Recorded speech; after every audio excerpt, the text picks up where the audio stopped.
All right, so today we're going to get into the really complex political story of Tanzania's first female president, Samia Suluhu Hassan. She's a leader who came into office with this huge wave of hope for reform, but her time in power has turned out to be, well, a lot more complicated. You know, when she first took the helm back in 2021, after her predecessor John Magufuli died, people affectionately started calling her Mama Samia. And that wasn't just some nickname. No, it really captured this nationwide feeling of optimism, this hope for a kinder, more open kind of leadership. And for a while there, it looked like she was going to deliver on that promise. Her first moves in office felt like a complete breath of fresh air, a really stark contrast to the, let's say, authoritarian style of the administration before her. And she didn't waste any time. We're talking about reopening newspapers that have been forced to close, actually sitting down and talking with her political opponents. She even publicly acknowledged the COVID-19 pandemic, which was a huge deal since her predecessor had basically denied it existed. She even did things like cancel these super expensive Independence Day parades and use that money instead to build dorms for kids with special needs. So these weren't just for show. People saw them as real signs of a new beginning. So that was the hope, right? That was the initial promise. But here we are with Tanzania heading into a really important election, and the whole story has just taken a much, much darker turn. It makes you have to ask, what happened to that promise? Well, that hopeful atmosphere, that space for open debate, it started to close in. The political opposition especially has found itself in a tougher and tougher spot. A major turning point was the arrest of Tundu Lissu. And he's not just any politician, okay? He is the leader of Chadema, the main opposition party. Getting arrested for treason right after holding a political rally?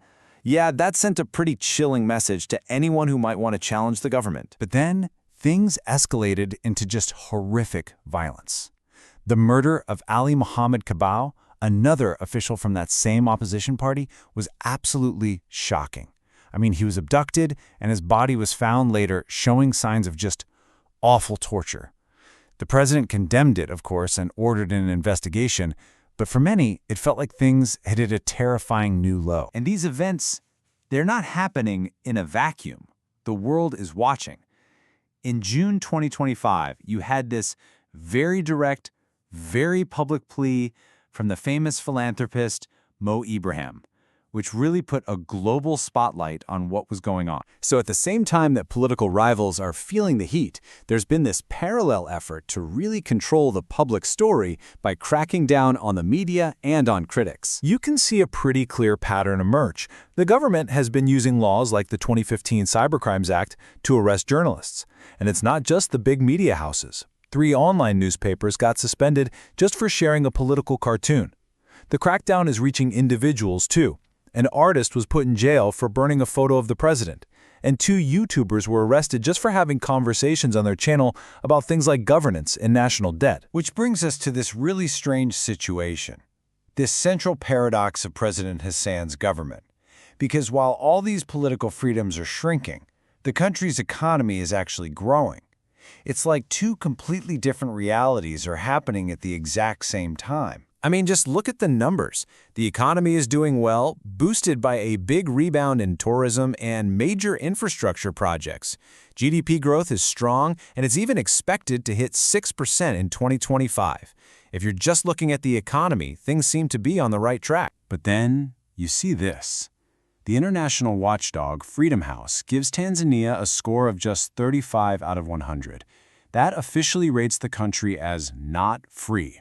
And that's not just some abstract number. It reflects real things that are happening, like reports of authorities changing voter registration information for Maasai citizens who are in the middle of land disputes. The difference between this and the good economic news is, it's jarring. So how do you make sense of these 2 completely different stories? Well, critics like Mahimsi from the Tanzania Socialist Forum say this is all part of the plan.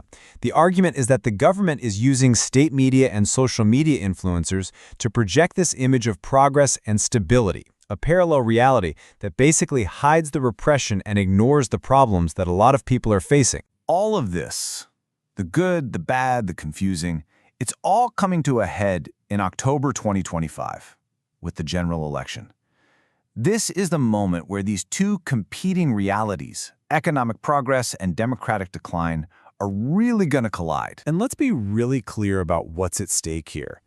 The winner of this election doesn't just get to run the government. They will have sweeping control over the country's most powerful institutions. We're talking the courts, the entire security apparatus, and the very commission that is supposed to run fair elections. The stakes just could not be higher. And that leaves us with the one big question that's hanging over everything. When Tanzanian voters head to the polls, what's going to matter more to them? The real, tangible economic development and new infrastructure they can see around them, or the erosion of their freedoms and the silencing of critical voices? It's a choice that is going to define that nation for years to come.